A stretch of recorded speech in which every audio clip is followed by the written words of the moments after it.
Welcome to Mithuna's kitchen. ఈరోజు వీడియోలో healthy recipe అటుకుల పాయసం చేసి చూపిస్తానండి. ఇది చాలా టేస్ట్గా ఉంటుందండి, త్వరగా కూడా చేసుకోవచ్చు. ముందుగా స్టవ్ ఆన్ చేసి ఒక ప్యాన్ పెట్టుకోవాలండి. ఇందులో కొద్దిగా నెయ్యి వేసాను. వేడెక్కిందండి. ఇందులో కొంచెం జీడిపప్పు వేసి వేయించుకుందాం. ఇవి కొంచెం వేగాక అప్పుడు కొంచెం కిస్మిస్ కూడా వేసుకుని బాగా ఎరుపు రంగు వచ్చే వరకు వేయించుకోవాలండి.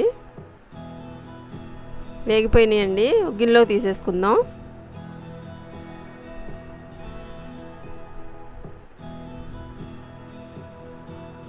ఇదే ప్యాన్లో ఇప్పుడు అటుకులు వేయించుకుందాం అండి. ఒక అరకప్పు వరకు తీసుకున్నానండి అటుకులు. ఇవి ఇందులో వేసేసుకుందాం. నేను 1/2 లీటర్ పాలతో చేస్తున్నానండి, అందుకు నాటికి సరిపడగా తీసుకున్నాను. స్టవ్ సిమ్లో పెట్టుకుని బాగా ఎరుపు రంగు వచ్చే వరకు వేయించుకోవాలండి అటుకులు.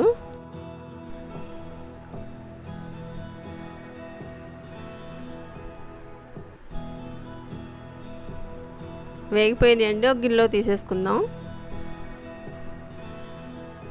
చిక్కటి పాలు ఒక 1/2 లీటర్ తీసుకున్నానండి. స్టవ్ ఆన్ చేసి ప్యాన్ పెట్టుకునండి. పాలు ఇందులో పోసేసుకుందాం. పాలు మరగనివ్వాలండి కొంచెం సేపు.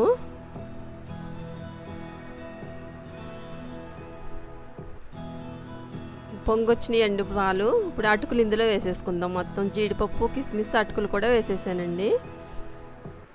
8 నుంచి 10 నిమిషాలు ఉడికించాలండి. కొంచెం మీకు ఇలా పట్టుకున్నప్పుడు మెత్తగా అయినట్టు అనిపిస్తుంది, అప్పుడు స్టవ్ ఆఫ్ చేసేసుకోవాలి. అప్పుడు వరకు ఉడకనివ్వాలి. ఉడికిపోయిందండి. స్టవ్ ఆపేసుకుని కొంచెం సేపు చల్లారనివ్వాలి. బెల్లం కోరిని తీసుకున్నానండి. ఇప్పుడు ఇది చల్లారాక ఇందులో 3 టేబుల్ స్పూన్లు వేస్తున్నానండి. మొత్తం అంతా బెల్లం కరిగే వరకు బాగా కలుపుకోవాలి. తీపి ఎక్కువ కావాలన్న వాళ్ళు కొంచెం వేసుకోవచ్చు, పంచదార అయినా కూడా వేసుకోవచ్చండి.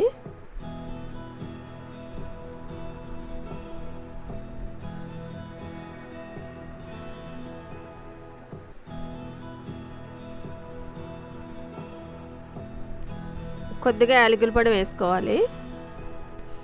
అటుకుల పాయసం రెడీ అయిందండి. మీరు ట్రై చేసి చూడండి. నచ్చితే నా ఛానల్ని లైక్ చేయండి, షేర్ చేయండి, సబ్స్క్రైబ్ చేయండి.